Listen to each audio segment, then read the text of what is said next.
This week, Siskel and Ebert review Holly Hunter as a Southern girl with dreams of glory in Miss Firecracker.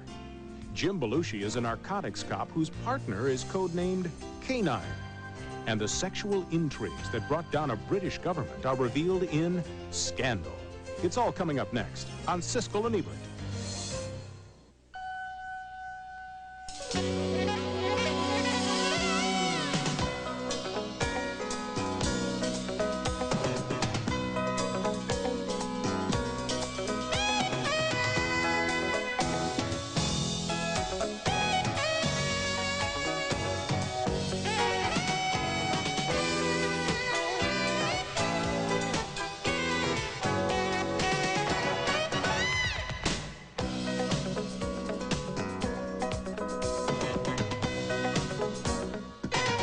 Everything's different now.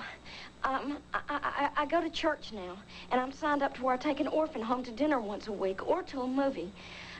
People aren't calling me Miss Hot Tamale anymore. Everything's changed.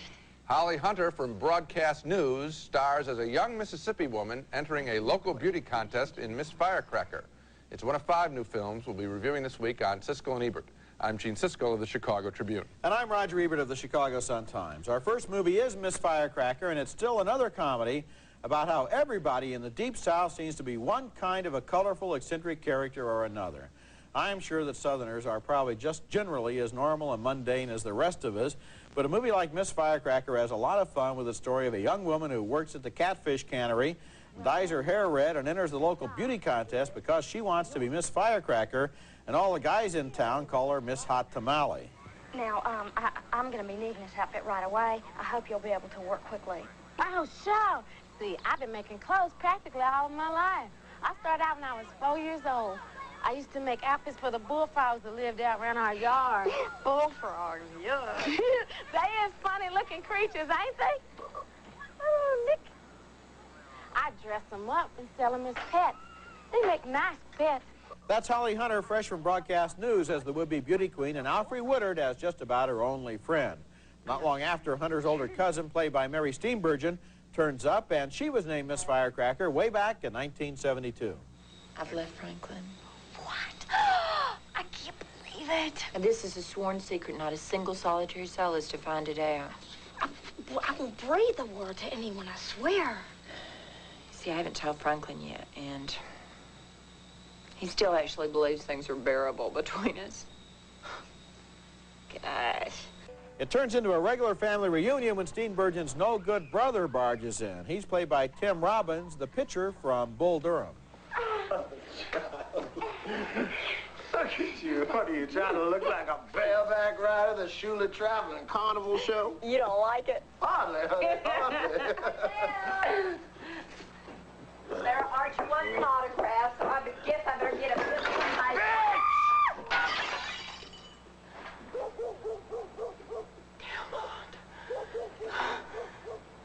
What's the matter with you? Are you still insane? Oh, I'm not speaking to you. I'm not... What's going on? What is it? Don't ask me. Oh, no, don't ask her. She would never tell. The beautiful, the sweet, the perfect Elaine Rutledge refused to help her own brother get out of a dirty lunatic asylum. And, of course, that's part of the Tennessee Williams vision of the Gothic South. Everybody is in and out of a mental asylum half the time. In a way, we've seen all of this material before. The beauty contest, the skeletons in the family closet, and the satire on small-town life. But in another way, Miss Firecracker makes it fresh again, and that's due less to the screenplay, which Beth Henley based on her stage play, and which is pretty much an assembly of familiar elements. It's based more on the freshness of the performances. Holly Hunter and Alfre Woodard are both allowed to be certifiable kooks with one weirdo line of dialogue after another, and that's fun. And Mary Steenburgen is perfect as she gives her little speech on My Life as a Beauty. I didn't care for it that much. I agree with you that all of the stereotypes are just trotted out. That bored me. Mary Steenburgen, I thought, was absolutely fine. But oddly enough, I thought Holly Hunter was waving in and out of character. Sometimes with her speech pattern, she seemed very contemporary. Other times, she tried to be playing the Old South character. I think if she just kept her dialogue, her manner of speech straight, it would have worked a lot better. Well, what you have here is the Firecracker contest is held in 1988, practically the present day, and yet it's obviously a holdover from an older time from small town rituals and so forth. And the notion there, I think, is that what she's trying to do is move back into that. She's trying to recapture and relive her youth and be somebody else now than she really is. Yeah, I don't think she did it quite that well, because I was watching her and I was saying, no, there's the woman from broadcast news. I think that character was so indelible in a way that she didn't disappear this time for me. The other thing is, I don't know what the movie is really about, in a sense. I mean, in other words, it's just a lot a behavior, and I didn't think it added up. Now, you liked the movie called Smile several years ago about a beauty contest. Now, I thought that this movie had some of the same touches in it in terms of the way that egos and vanity and jealousy are involved in a contest like this. But as you said, you knew it all before this started. Our next film is an embarrassment. No, it's not Pet Sematary, which is quite awful on its own. It's K-9, an embarrassing mix of comedy and adventure featuring James Belushi as a narcotics cop paired with a police dog in a battle to bust some drug dealers. Here's where Belushi meets his new partner. Are you sure this dog here can track down drugs? Yeah. I don't know, Brannigan. Looks like he's on him. Just give him a command. He'll jump to it. Oh, come on. Sure. Hey, pup.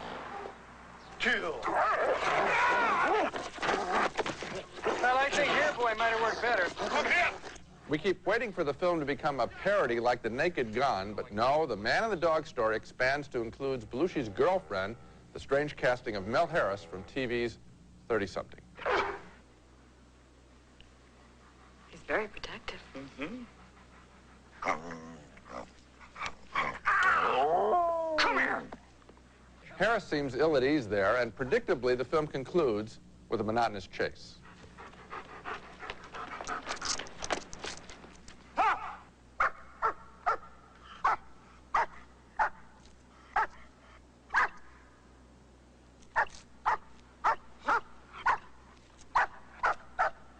right, I'm coming.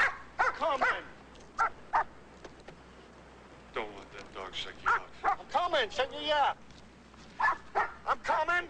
I just want a running start before I hit the pavement.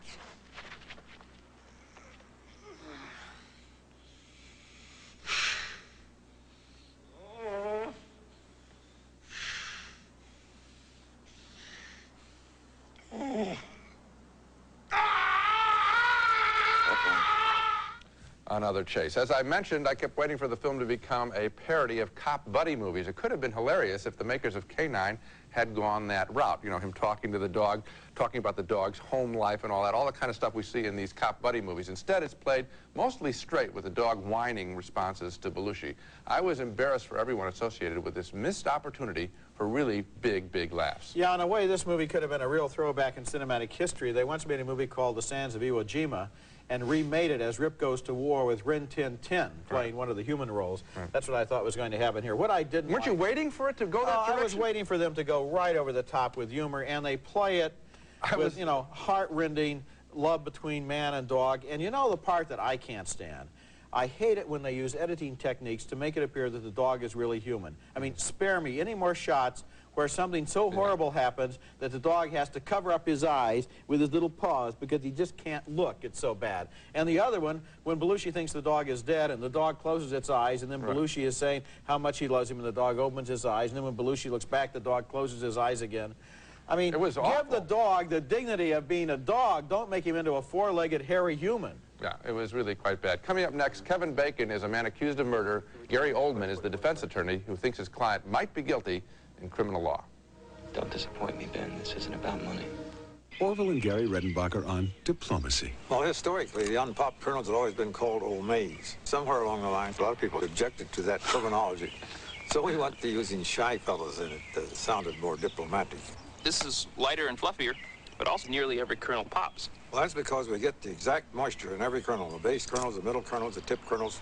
Because you get the exact moisture in every kernel, you'll get practically 100% pop. And this is the end result. That's lighter, fluffier popcorn. Well, Grandpa did a great job. Tropicana Pure Premium Orange Juice has only one ingredient, so no other major brand comes closer to this than this. Now, what are you waiting for? Try it.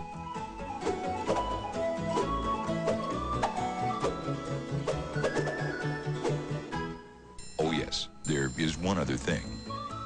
Pure Premium now comes in a slightly larger package. 96 ounces, to be exact. Our next movie is named Criminal Law, and it starts out as a spellbinder, but then it goes terribly wrong because of a fundamental stylistic error, which I'm going to get to in a moment. Hurry. The movie stars Gary Oldman as a defense attorney who successfully defends Kevin Bacon against one murder charge, and then he's asked by his client to meet him one rainy night in a park, and when Oldman gets there, he makes a terrifying discovery.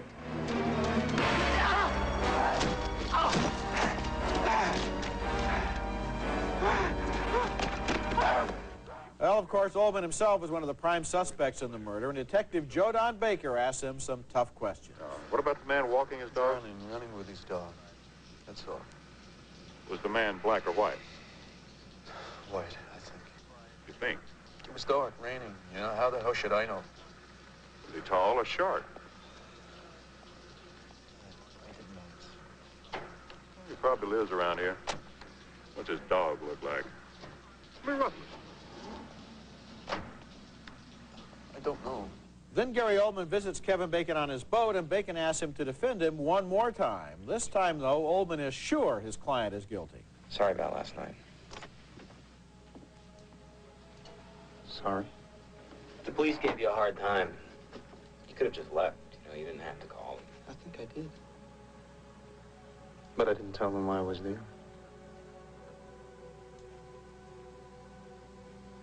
They'll come to me anyway. I need a good lawyer. Even innocent people need good lawyers.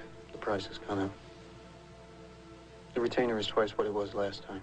The setup of Criminal Law is very effective. The opening scenes work. Gary Oldman and Kevin Bacon generate a real tension between their two characters. They have a love-hate relationship that's very intriguing here. But then a funny thing happens to this movie on its way to the end. The movie's director, Martin Campbell, and the editor, Christopher Wimble, make a crucial stylistic error. It has to do with the gimmick of the false alarm scene. Now, you know that scene. It goes to 1, 2, 3 beat. First, there's a false alarm, a scare that doesn't amount to anything. Then, beat number 2, there's a moment of relief, which is kind of humorous. Then, beat number 3, the big scare with the villain popping up in the foreground. Now, a false alarm scene will work once in a movie, or maybe twice, but not over and over again until it literally destroys the last third of this movie by filling it up with bad laughs. Well, it is predictable in that cutting pattern at the end. I think there are other problems with the film, and I'm disappointed because some of the acting is very good, and at times the film seems to be trying to really deal with the issue of a defense attorney knowing that his client is guilty and should you give him a defense and all that issue. The film also swings into a whole thing about abortions. It becomes very theatrical in terms of the horror element, so it becomes like a slasher film. I thought that if they had played it more straight and really dealt with this lawyer's conflict rather than making it just a pure horror film in that way. That's how the film splits apart for me. You know the way it looks to me? It looks to me as if they started out with an intelligent screenplay that dealt with these issues, and then somebody, maybe not the director, maybe the producers, said, we got to jack this up with a lot of these phony scare scenes in order to sell some tickets by making it into a would-be horror film. I had the feeling that the film was recut. I don't know that it was, but I had the film that was recut to slide it toward horror. That's the way I felt. Coming up next, a film about a notorious sex scandal that brought down a government.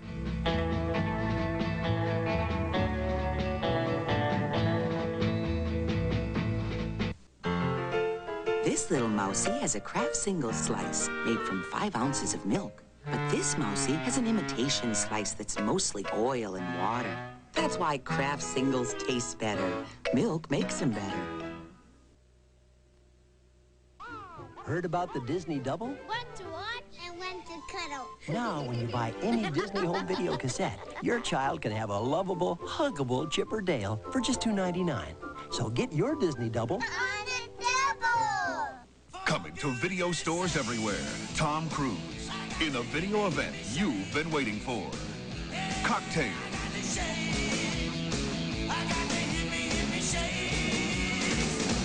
Rent it now.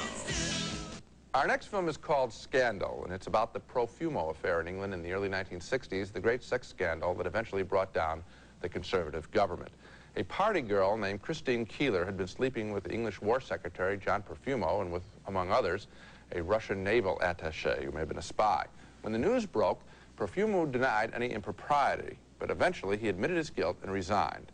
The film called Scandal focuses, however, on Stephen Ward, Dr. Stephen Ward, a social gadabout who frequents strip clubs and sees Christine Keeler as a powerful tool to influence important people. He invites her to live with him. You're out all night? I'm in the surgery all day. What could be better? Where would I sleep? Could always curl up with me. So that's it. Don't be silly. That's not what I meant. Oh. Well, I can if you like, but it's really rather up to you. No, we're going to be friends, Christine. Very good friends. Very good friends for a very long time. That's John Hurt in a superb performance as Dr. Ward, Joanne Wally Kilmer as Christine Keeler. Using women as playthings is a way of life for England's upper crust in this movie, as Keeler referees a swimming race between the two men in their life.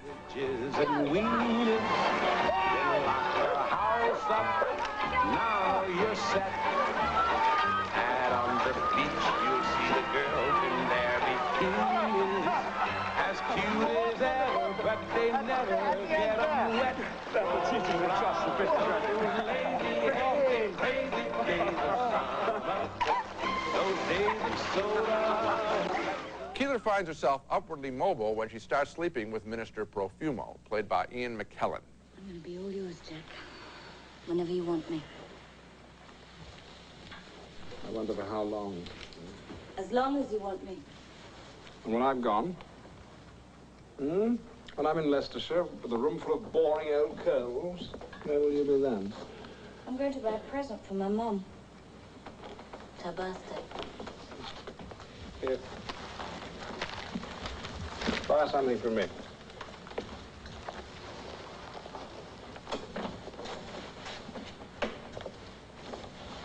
Giving her that money will play a big role in his undoing. Scandal is a beautifully acted and photographed film, and it's about more than just the scandal. It's about the use of women, the constant visual messages in society of women as tarts, about the way scapegoats are often found.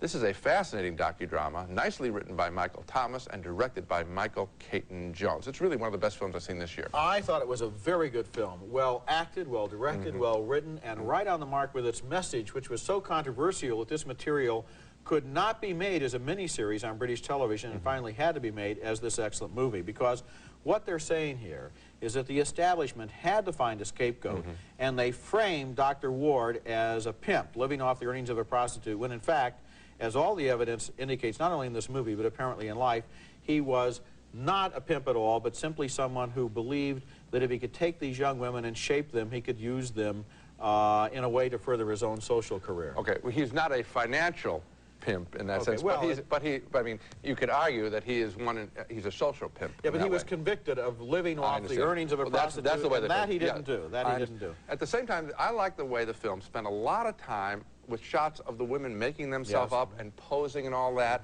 and of all the cues that are in society. I mean, weren't you startled by, first of all, I was impressed that the film took the time to do that, rather than just rushing ahead with its story. Another thing that I like was the fact that they were able to genuinely show the real affection that existed between Dr. Ward and Christine Keeler, two people who, despite the fact that they had never slept together, were genuinely in love with each other, and that love survives even to the trial and despite everything else they've gone through. It's a very complex movie. I thought it was terrific. Coming up next, the Vietnam War seen from an infantryman's point of view in a movie made by a combat veteran. It's called 84 Charlie Mopic. I am not responsible for my own actions. Our next movie is named 84 Charlie Mopic, and it tells the story of an Army reconnaissance unit that gets lost in the central highlands of Vietnam during a mission in 1969. 84 Charlie is the name of the unit, and the word Mopic in the title describes the combat cameraman who's been sent along to make a training motion picture about the mission. The entire film is shot from the point of view of the camera that is going along on this mission, and the idea is that we observe the actual experiences of the soldiers as they happen. Look, I'm not walking in here off the street. I've had infantry training. That's stateside Mickey Mouse. Don't cut it here, sir. This is Charlie's game, his rules. We learned how to play it. That's why we're here. That's why I'm here. That's why he's here. To bring back some of that training. The leader there, named O.D., is played by Richard Brooks, and elsewhere in the film, a Southerner played by Glenn Morshower talks about being led into battle by a black man. You want to ask me something? Why don't you ask me if O.D. isn't the best boony rat I ever met? Or ask me if O.D. isn't the best human being that I've ever humped a rut with. Ask me if I love him like a brother or if I'd kill for him. Because I do, and I have. The problem at moments like that is that they don't really feel like a slice-of-life point of view. They feel suspiciously like somebody wrote them. In the battle scenes, however, the movie is very convincing at capturing the horror and the confusion of being under fire.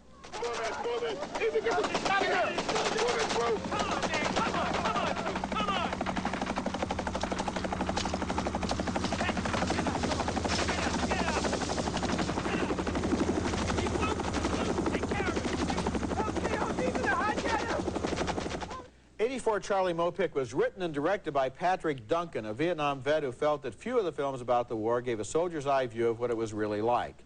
He made the movie, he says, out of his own experience, and he has made a courageous and effective film. Now, actually, there was an earlier Vietnam film that also showed a single combat mission, a great 1967 documentary by Eugene Jones named A Face of War, and it would be interesting to see both of these films on a double bill because they contain all sorts of little details that only a frontline soldier would notice or remember. Like, for example, you can't smoke because the smell of an American cigarette is distinctive at 200 yards, and that would give you away.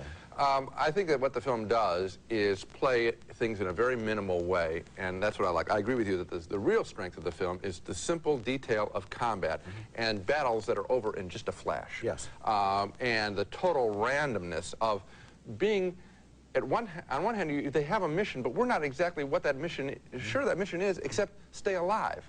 I mean, you know, stay alive, move forward, but what are they trying to do? And that kind of confusion is communicated visually and also just emotionally over the whole period. I'll tell you one thing. I bought that it was real a couple of times in the film. I lost myself. How about you? No, but maybe because I met the director before I saw the film, so I knew that it was fiction. I mean, I did know it was fiction anyway, but I'll say this about the mission. It's the irony is it's a reconnaissance mission. Right. And what they're apparently supposed to do is find the enemy, which means walk around until the enemy shoots at them. Right. And the irony is, since they're lost, when they find the enemy, they won't know where they found him. So that well, they try to call in, then their radio doesn't work, and then this happens, and that. At the end, they're just a bunch of guys walking around in the jungle wishing they were anywhere else, and that's what's effective. It's a terrific film. Now let's recap our reactions to the movies on this show. A split decision on Miss Firecracker with Holly Hunter in a Southern Beauty contest. Roger liked her performance. I found it uneven and the Southern stereotypes all too familiar. 2 thumbs down, way down for the dim-witted K-9, a missed opportunity for making fun of cop buddy films. 2 thumbs down for the uneven criminal law that can't seem to make up its mind between issues of criminal justice and traditional horror movie scenes. 2 thumbs up, however, for Scandal, the superior dramatization of the Profumo affair with a superb performance by John Hurt as a society doctor who sets it in motion. And finally, 2 more thumbs up for 84 Charlie Mopic, the Vietnam combat drama told from the grunt level. And those are the 2 that I really like, 84 Charlie Mopic and Scandal. Well, the pick of the week, I think, is Scandal. It's a really good movie, and Charlie Mopic. That's it for this week. Next week, we'll be back with reviews of 5 new movies, including Donald Sutherland and Lost Angels, the story of the lost children of the Los Angeles Consumer Society, and Return of Swamp Thing, starring Heather Locklear, Louis Jourdan, and a whole lot of moss. That's next week, and until then, the balcony is closed.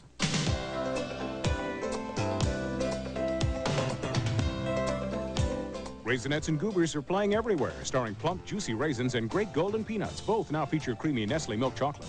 After work or after workout, Daisy Turbo Spa combines powerful water massage and tingling aeration to turn your tub into a personal whirlpool.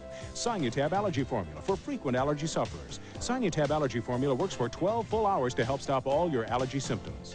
Tap and Sure Cook Space Saver Microwave is perfect for kitchens where space is at a premium. Tap and Touch Solid State Controls automatic temperature probe and wood grain decor, furnished by Tappan.